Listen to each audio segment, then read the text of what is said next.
Mucha atención a las imágenes que le vamos a mostrar ahora, amigo televidente. Muestran la irresponsabilidad de algunas personas. Vea usted, en la ruta que conduce de Momostenango a San Francisco Totonicapán, motociclistas grabaron la irresponsabilidad del piloto de un autobús. Y vea también a estas personas cómo van colgando del mismo. En las imágenes se puede observar además que no están respetando el aforo de pasajeros permitido por las autoridades de salud.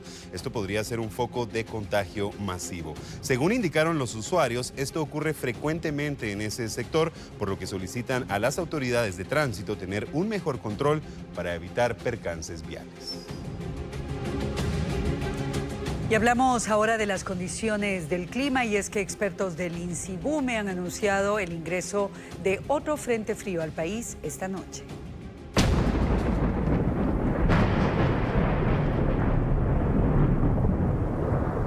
El reporte climatológico emitido este viernes por el INSIBUME señala que esta noche ingresará al territorio guatemalteco un frente frío de condiciones débiles que estará provocando lloviznas y lluvias en el departamento de Izabal, franja transversal del norte y Caribe del país. El frente frío, sin embargo, no provocará un descenso drástico en las temperaturas. Estas se mantendrán dentro de los parámetros normales, según los expertos, quienes aseguraron que el ambiente durante el fin de semana será con nublados parciales y días soleados. Los vientos predominarán con velocidades de 30 a 40 kilómetros por hora, aunque sin representar mayor peligro. El país actualmente está siendo afectado por una temporada fría que está llegando a su fase final. Las autoridades del INSIBUME esperan que en los últimos días de este mes y los primeros de marzo se desarrolle la fase de transición de la época fría a la calurosa. Cuando esto ocurra, la temperatura comenzará a subir hasta alcanzar los niveles máximos en marzo y abril, afectando principalmente a departamentos del sur y oriente del país. Y para este fin de semana, elementos de la Policía Nacional Civil estarán realizando operativos como parte del Plan Seguridad y Control en el área metropolitana y sus alrededores.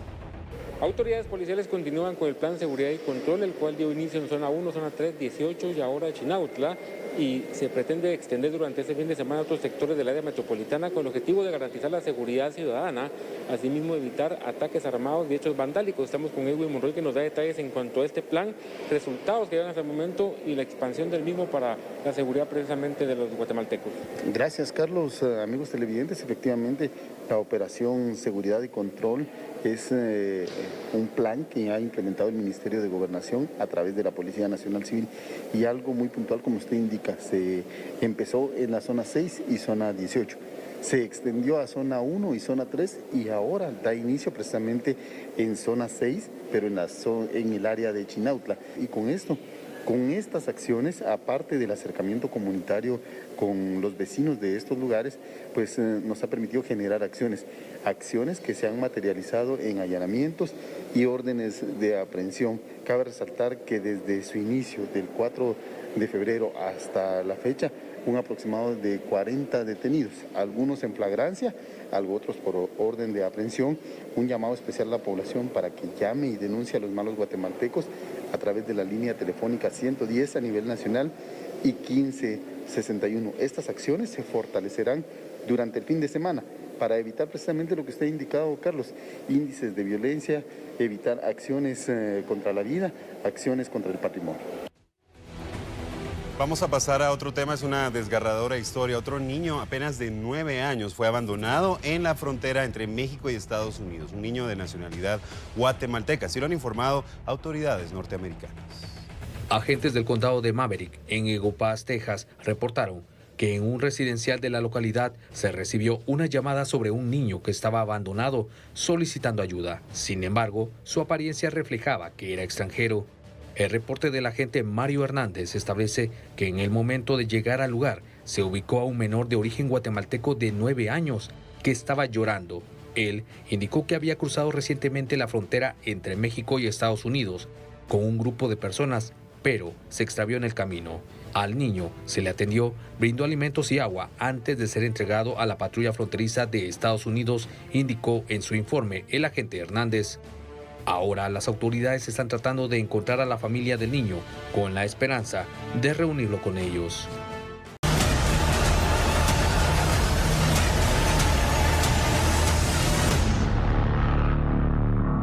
Ha llegado el momento de actualizar las cifras de la pandemia en T13 Noticias. Se lo habíamos adelantado desde nuestros titulares, amigo televidente. La situación continúa siendo alarmante en nuestro país. Vamos a revisar esa última actualización compartida por las autoridades de salud. Vea usted lo alarmante de las cifras y es prácticamente lo que ha ocurrido en todo este año. En lo que llevamos del 2022, las cifras cada 24 horas nos han mostrado la situación alarmante que se vive en suelo guatemalteco. Ayer jueves 17 de febrero del 2022 se realizaron un total de 15.487 hisopados. Prácticamente se ha vuelto normal que se realicen más de 15.000 pruebas diarias y este es un número alto, amigo televidente. Solo los fines de semana ha quedado en evidencia que se realizan menor cantidad de pruebas, pero esto ha sido una constante, sobre todo entre semana, más de 15.000 pruebas todos los días y esto tiene que ver con los síntomas y la cantidad de personas que están teniendo estos síntomas que podrían ser COVID-19 y por eso se realizan el hisopado. La segunda casilla también preocupa, amigo televidente, porque hablamos de más de 4.000 nuevos casos en apenas 24 horas. En este caso, 4.024 nuevos casos de COVID-19, un número bastante alarmante. Recuerde que hemos tenido días que hemos llegado incluso a los 5.000 nuevos contagios. Esto refleja una nueva ola que estamos pasando en este momento en suelo guatemalteco. La situación es complicada y por eso cada noche insistimos, hacemos ese llamado para que usted no baje la guardia, para que siga extremando las medidas de bioseguridad, amigo televidente. La tercera casilla alarmante también porque hablamos de 35 víctimas mortales más. 35 personas que lamentablemente han perdido la batalla en contra del COVID-19. Según esta actualización, estas personas lamentablemente fallecieron en fechas anteriores. El cero hasta abajo de la pantalla muestra que ninguna persona falleció en las últimas 24 horas, aunque recuerde, también hemos hablado de ese atraso que se maneja en cuanto a las cifras. Es prácticamente imposible tener el dato exacto, así que también más adelante nos podríamos enterar de personas que lamentablemente fallecieron en esas últimas 24 horas, sobre todo personas que no han obtenido el esquema de vacunación. Vamos a revisar ahora el panorama de la pandemia, la situación general del COVID-19 en suelo guatemalteco. Tal y como lo indicamos desde nuestros titulares, la situación alarmante, amigo televidente. Y de cara a un nuevo fin de semana, es importante seguir, como indicamos, respetando esas medidas. Recuerde, el distanciamiento social es muy importante, ha sido una de las medidas más eficaces para combatir las olas de contagios que hemos vivido desde el inicio de la pandemia hace prácticamente 2 años. 753.281 casos han contabilizado las autoridades de salud. La situación es alarmante. Además, las mismas autoridades, los encargados de proporcionar estas cifras, han indicado la cantidad de personas que se han recuperado del COVID-19.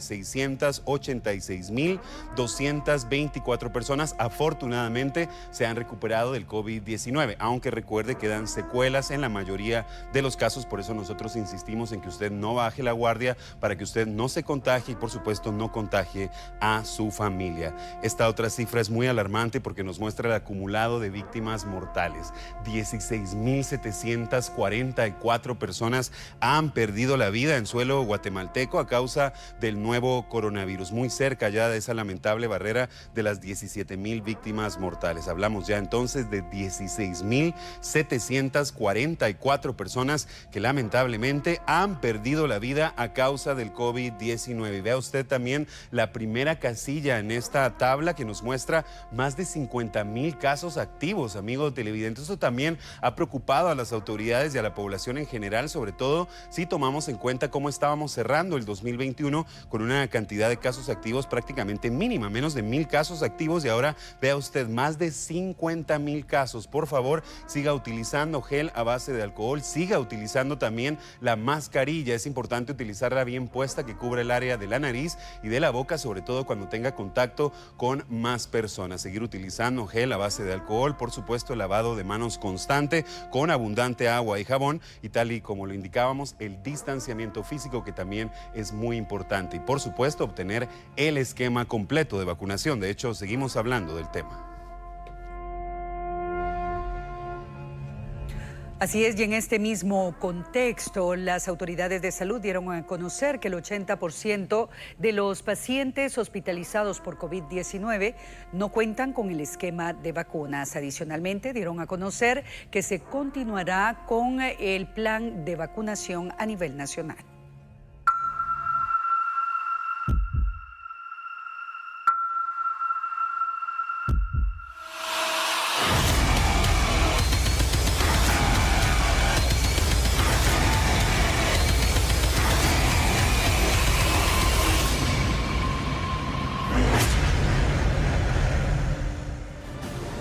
La vacunación contra el coronavirus ha sido clave para el combate de la pandemia según las autoridades salubristas, pese a que la variante Omicron es la que predomina en el país. Recordando que es mucho más contagiosa que las otras cepas, la hospitalización de personas se ha mantenido en cifras normales. Hasta este viernes, la ocupación de camas en los distintos centros que atienden casos de coronavirus es del 30%. Para las autoridades, esta es una cifra que refleja la importancia de la vacunación, ya que quienes han dado positivo no han requerido hospitalización por la inmunización que cuentan. En los hospitales, un 80% de los pacientes no cuenta con ninguna dosis de la vacuna, y sobre este tema se ha referido el ministro de Salud, Francisco Coma. Específicamente sí, mencionar que en este momento la red hospitalaria sigue con un porcentaje de ocupación alrededor de un 30% del total de camas. Alrededor de esta ocupación se integra con un 28% de pacientes moderados, y de pacientes de terapia intensiva estamos alrededor de un 32% de las camas ocupadas.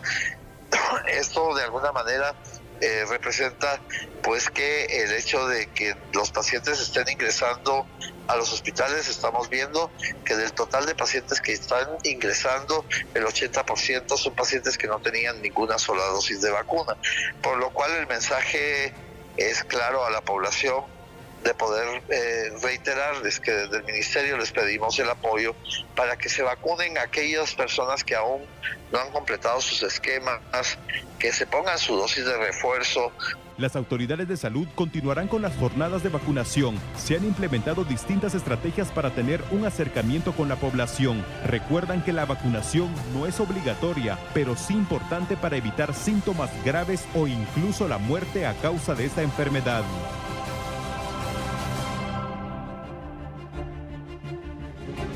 Y continuamos actualizando la información en torno a la pandemia, pero nos vamos a referir ahora al ciclo escolar 2022. El lunes 21 de febrero iniciará el ciclo escolar 2022 en el sector público.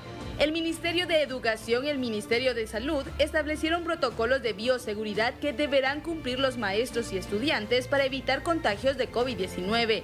Según datos proporcionados por la ministra de Educación, Claudia Ruiz, los centros educativos ubicados en municipios con alerta roja iniciarán con modalidad a distancia. En alerta roja tenemos un promedio de 18,000 centros educativos, lo que nos va a restringir el acceso a la modalidad híbrida de los niños. Y como les mencionaba anteriormente, tenemos en este momento entre alerta amarilla y naranja un promedio de 11,297 centros educativos que los niños podrán estar presentes a través de la modalidad híbrida. Con relación a los centros educativos intervenidos, tenemos 3,000 centros intervenidos, entre ellos tenemos 2,400 centros con remozamientos de agua y saneamiento, y tenemos 300 centros educativos que han sido intervenidos con ampliación a través de módulos para los niños de la preprimaria. Autoridades realizan supervisiones en las escuelas para corroborar que se cumplan a cabalidad las medidas de bioseguridad.